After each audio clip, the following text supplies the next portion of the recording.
নমস্কার বন্ধুরা, আশা করি সবাই খুব ভালো আছেন। আমার চ্যানেলে আপনাদের সবাইকে স্বাগত। আর আজকে আমি চলে এসেছি নতুন একটা রান্নার ভিডিও নিয়ে। আজকে আপনাদেরকে বানিয়ে দেখাবো একদম অনুষ্ঠান বাড়ির মতো ভেজ ডাল রেসিপি। শীতের সমস্ত সবজি দিয়ে হেলদি এই রেসিপিটা আমি কিভাবে বানাই আপনারা ভিডিওটা স্কিপ না করে দেখে নিন। প্রথমেই আমি 100 গ্রাম পরিমাণে মুগ ডাল নিয়ে নিয়েছি আর ডালটাকে আমি ড্রাই রোস্ট করে নিচ্ছি হাই ফ্লেমে। তো ডাল ড্রাই রোস্ট হয়ে গেছে। এবার আমি ডালটাকে ধুয়ে নিয়েছি আর কড়াইতে দিয়ে দিয়েছি পরিমাণ মতো জল, আর তার মধ্যে আমি ডালটা দিয়ে দিচ্ছি। এই ডালটাকে আমি সেদ্ধ করে নেব। দেখুন ডালটা থেকে ফুটে উঠে কীরকম ফেনা বেরিয়েছে, এই ফেনাটাকে আমি ফেলে দেব।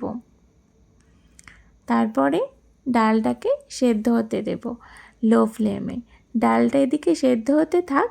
আমার যে সবজিগুলো লাগবে সেগুলোকে আমি একটু চপিং করে নিই। বিনসগুলোকে আমি আধ ঘন্টা আগে জলে ভিজিয়ে রেখেছিলাম। এবারও ভালো করে ধুয়ে তারপরে আমি দেখুন বোটাগুলো আগে কেটে নিচ্ছি। আর তারপরে এরকম সরু সরু করে আর একটু বেঁকাভাবে লম্বা লম্বা টাইপ হবে সেরকমভাবে আমি কেটে নিচ্ছি। আপনারা আপনাদের ইচ্ছে মতো শেপ দিয়ে কাটতে পারেন, আর আপনারা চাইলে বটিতেও কাটতে পারেন, যেটা কমফর্টেবল হবে সেটাতেই করবেন। আমি এখানে ছুরি দিয়ে দেখুন কেটে নিচ্ছি। বন্ধুরা, আপনারা যারা এই ভেজ ডাল বানিয়েছেন আগে বাড়িতে, আমাকে কিন্তু কমেন্ট করে জানাবেন আপনাদের ভেজ ডাল কেমন হয়েছিল বা কীভাবে বানিয়েছিলেন, তার নতুন কিছু গল্প থাকলে। আর যারা বানাননি তারা আমার ভিডিও দেখে একটু শিখে নিন আর বানিয়ে নিন একদম পারফেক্ট অনুষ্ঠান বাড়ির মতো ভেজ ডাল। তো বিনসগুলো আমার কাটা হয়ে গেছে। এবার আমি কিছুটা ফুলকপি একদম ছোট ছোট করে কেটে নিচ্ছি। দেখুন কীরকম ছোট ছোটোভাবে ফুলগুলোকে আমি ছাড়িয়ে নিচ্ছি, সেইভাবে ছাড়িয়ে নিতে হবে। ফুলকপিগুলোকে কিন্তু আমি গরম জলে সেদ্ধ করে নেব। সেদ্ধ ঠিক নয়, ওই আর কি জল ফোটা পর্যন্ত গরম জলের মধ্যে আমি এটাকে অল্প লবণ দিয়ে রেখে দেব। তাতে কি হবে, ফুলকপিতে যেসব কীটনাশক ব্যবহার করা হয়েছে সেগুলো যতটা সম্ভব 90% মোটামুটি চলে যায়। ফুলকপি কিন্তু একেবারেই সেদ্ধ না করে আমি খাই না, আপনারাও অবশ্যই জলের মধ্যে ফুটিয়ে নেবেন। ফুলকপিটা আমার কথা বলতে বলতে দেখুন কাটা হয়ে গেল। এবার আমি জলের মধ্যে দিয়ে দিচ্ছি, কিছুক্ষণ ভিজিয়ে রাখবো, তারপর গরম জলে একটু ভাপিয়ে নেব। এবার আমি কেটে নিচ্ছি একটা বড় সাইজের গাজর। গাজরটাকে আগে আমি পিলার দিয়ে খোসা ছাড়িয়ে নিচ্ছি, তারপরে ছোট ছোট করে কেটে নিচ্ছি। দেখুন কেমনভাবে একদম কিউব কিউব করে কেটে নেব আমি। আপনারা যদি চান সরু সরু করে স্লাইস করেও কাটতে পারেন, আপনাদের সেটা পছন্দ মতো কাটবেন। সব হেলদি এই সবজিগুলো খাওয়াও প্রচণ্ড হেলদি। বাচ্চারা অনেকে আলাদাভাবে সবজি খেতে চায় না, তো তাদেরকে আপনারা এইভাবে যদি ভেজ ডাল বানিয়ে দেন অবশ্যই ভালো লাগবে, আর অবশ্যই ওরা দেখবেন নির্দ্বিধায় খেয়ে নেবে। সবজিটা আমার মোটামুটি কাটা হয়ে গেছে, ওদিকে গিয়ে দেখি ডালটা কতদূর সেদ্ধ হলো কিনা। তো ডালটাও প্রায় সেদ্ধ হয়ে গেছে। এবার আমি একটা হাতার সাহায্যে ডালটাকে আমি একটু ঘেটে নিচ্ছি। দেখুন এরকমভাবে আমি ডালটাকে ঘেটে নিচ্ছি গ্যাসের ফ্লেমটা লো করে।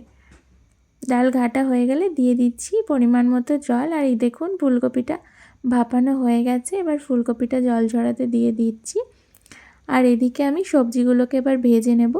কড়াইতে সাদা তেল দিয়ে দিলাম, আর ফুলকপিটা আমি আগে ভেজে নিচ্ছি তাই ফুলকপিটা দিলাম। আর সব সবজি একসাথে ভাজবো না, ফুলকপিটা একটু বেশি ভাজা লাগে, তার জন্য ফুলকপিটাকে একটু আলাদাভাবে ভেজে নিচ্ছি। বেশি সেদ্ধ হওয়ারও দরকার নেই। আর গাজর আর বিনসগুলো তো সেদ্ধ হওয়ার দরকার আছে, ফুলকপিটা তো আগেই অর্ধেক সেদ্ধ করে নিয়েছি। ফুলকপিটা নুন হলুদ দিয়ে ভাজা হয়ে গেছে। এবার ফুলকপিটাকে নামিয়ে রাখছি। এবার আমি গাজর আর বিনসটা দেখুন দিয়ে দিচ্ছি। আর এর মধ্যে আমি পরিমাণ মতো লবণ অ্যাড করে দেবো। আমি কিন্তু এখানে হলুদ গুঁড়ো দিচ্ছি না গাজর আর বিনসের মধ্যে, আপনারা চাইলে দিতে পারেন। আমি পরে যখন ফোড়ন দেব তখন কিছুটা হলুদ অ্যাড করব। একটু বেশি পরিমাণে লবণ দিতে হবে সবজির অনুযায়ী। লবণটা দিয়ে দিয়েছি। আর ওদিকে ডালটা কিন্তু আমি জল দিয়ে একটু ফুটিয়ে নামিয়ে রেখেছি।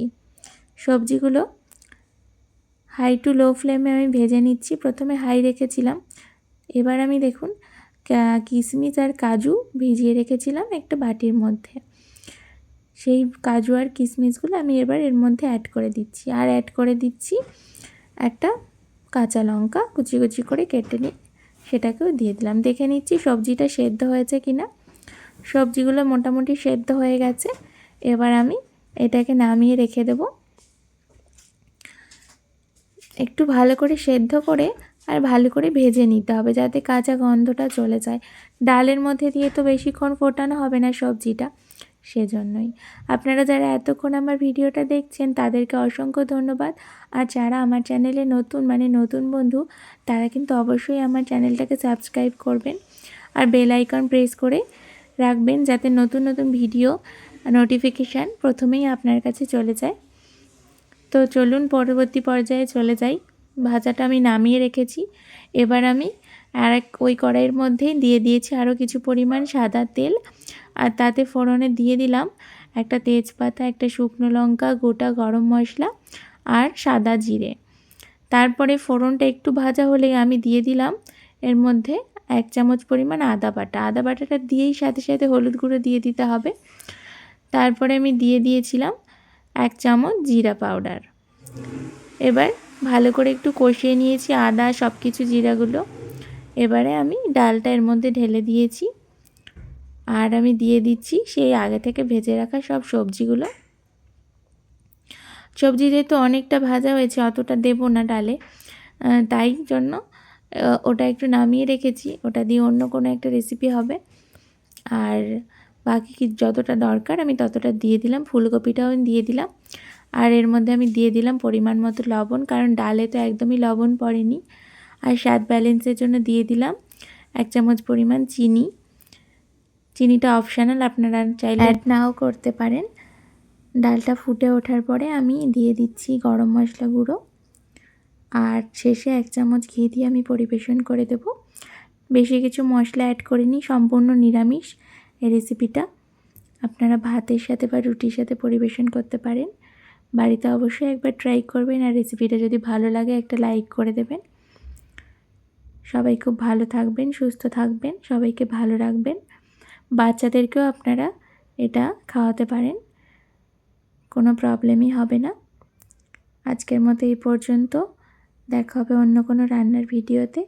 ততক্ষণের জন্য টাটা।